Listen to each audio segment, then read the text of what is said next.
Kang Yoto, tapi kan nggak semua bisa diatur, nggak semua bisa dikendalikan oleh bupati. Ada juga komoditas-komoditas yang harus tergantung dari daerah lain. Gula tinggi, bagaimana kemudian sekarang? Tadi saya cek juga, gula 16.000 sama seperti Jakarta. Ya, kalau gula itu kan distribusi dan stoknya ada keputusannya dari pemerintah pusat. Yang paling penting bahwa kalau secara nasional 16, kita jangan sampai 17. Itu berarti ada suplai, sistem logistik. Nah, begitu terjadi langsung kita cek dong, logistiknya jalan nggak? Yang kedua, bisa jadi kalau ekspektasi masyarakat terlalu tinggi, maka berarti harus ada operasi pasar. Oh, ini bilang sedang berjalan juga sedang operasi berjalan, pasar. Pak Basuki. Operasi pasar sedang berjalan. Jadi di lokasi-lokasi yang memang kita menganggap itu perlu dilakukan.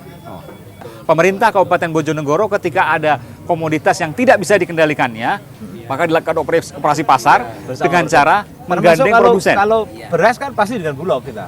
Intinya semua harga yang dijual di pasar ini untung buat pembeli, untung buat penjual, untung buat petani. Persis. Tiga-tiganya harus untung. Persis. Dan itu yang dijaga oleh Bupati Bojonegoro, Suyoto. Pemerintah. Nah, kan bukan hanya Kang Yoto kan di Bojonegoro. Iya. Ya. Kalau saya dengar seperti ini, kelihatannya nggak ada masalah Bojonegoro. Tapi buktinya Kang Yoto nyebar nomor handphone, SMS, supaya kalau ada warga yang kesulitan bisa langsung hubungi Kang Yoto nomor SMS itu. Berarti masih ada masalah kan? Oh, justru ini gudangnya masalah. Bojonegoro gudangnya masalah. Waduh, masalah tok. Bupatinya sendiri ngakui gudangnya masalah. Kita ini masalah tok. Masalah tok. Gimana? Pertama, sejarahnya kita ini sejarahnya orang miskin, sejarah orang susah, tanahnya gerak, banjir. Jadi semua masalah, kekurangan, keterbatasan ada di sini. Ini masalah kita harus hadapi, kita terima. Ya, tapi jangan sampai masalah ini membuat kita lumpuh, saling nyalahkan. Kita harus sama-sama hadapi dan terima. Lalu disitulah kita buka dialog publik. Dialog publik itu salah satu. Kenapa kita buka dialog publik? Kita buka SMS, semua akses, bahkan radio, semua kita integrasikan. Radio juga ada? Iya, jadi kalau orang komplain ke radio nanti sampai suka ke saya. Oh, radio milik pemerintah, milik Pemkab, radio swasta lainnya itu terintegrasi. Radio milik Pemkab. Saya tanya dulu sekarang, SMS pernah nggak ada hujatan kepada bupatinya? Banyak. Ya. Boleh nggak contohnya apa? Contohnya gini, dia merasa bahwa jalannya rusak nggak dibangun-bangun. Kang Yoto jalan kurang dibangun-bangun. Ya nggak apa-apa, kita dengerin. Oh jadi bahasa-bahasa itu sering di situ? Oh aduh, kadang-kadang tuh kalau nggak lihat nanti Kang Yoto buta apa picek mau orang delok gitu ya, biasa itu. Tapi ya dulu awalnya kita merasa orang marah ya, tapi lama-lama itu menjadi jenaka. Nggak kesel, nggak gelem, Kang Yoto. Nah, itu yang menarik. Yang menarik, banyak orang tanya begitu. Ini siapa sih? Kok berani-beraninya warga saya ngatain bupatinya? Loh, lah ini kan kebahagiaan dan kehormatan saya.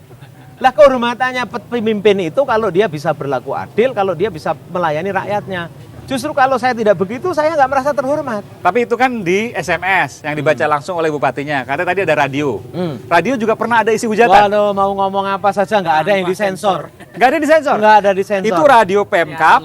Pernah juga ada kata-kata juga. Alas pokoknya apa ya oleh. Dan itu dibaca di radio. Nah, sampai yang baca nggak tega tertawa-tawa gitu tapi kan. dia bacakan. Nah, awalnya dibaca, tapi yang lain kan protes. Pendengar yang lain protes. Bu, kita belajar jangan yang pakai kalimat begitu. Nah, terjadilah proses belajar publik. Saya mau buktikan lagi, kalau tadi kita buktikan ke pasar, sekarang saya mau buktikan ke radio. Boleh, benar nggak? Ke radio kita. Kita sudah sampai di radio milik Pemkab Bojonegoro. Saya mau cek langsung di sini apa isinya dan benarkah kritikan-kritikan keras dibacakan langsung sampai bahasa-bahasa yang menghina bupatinya, benar ya? Iya. Gitu. Ya. Halo, Assalamualaikum. Wah, terima kasih Mbak. Aiman Kompas TV. Mbak siapa ini? Mia. Mbak Mia. Yang ini Reza. Ini radio milik Pemkab Bojonegoro. Bukan milik Kang Yoto kan? Milik Pemkab Bojonegoro. Tapi lagu-lagunya koplo semua ya? Iya. Dangdut koplo. Sukanya orang Bojonegoro. Oh, coba digerak dikit. Mayoritas masyarakat Bojonegoro pecinta dangdut. Oh, saya dengar sini dari Kang Yoto, kritikan untuk Kang Yoto, kritikan untuk Pemkab Bojonegoro juga disiarkan di radio ini. Iya. Boleh nggak Mbak dikasih contoh satu aja? Oke. Ini ada satu SMS dari pendengar yang mengatakan penambang pasir di Desa Baru Betet wes didelok apa sudah dilihat polisi satu mobil kijang, tapi hanya dilihat saja, tidak ada tindakan apa-apa. Tolong diingatkan polisinya, mungkin sudah apa namanya? Kasih amplop. Ya, sudah di amplop ya, sudah kalau bahasanya di sini ditapuk amplop. Oh. Jadi semua isinya bukan hanya untuk Pemkab Bojonegoro, tapi juga untuk polisi juga, Kang Yoto? Ya. Gimana Bahkan untuk koordinasinya? DPR, untuk polisi, untuk semua. Kan Polres bukan di bawah Kang Yoto.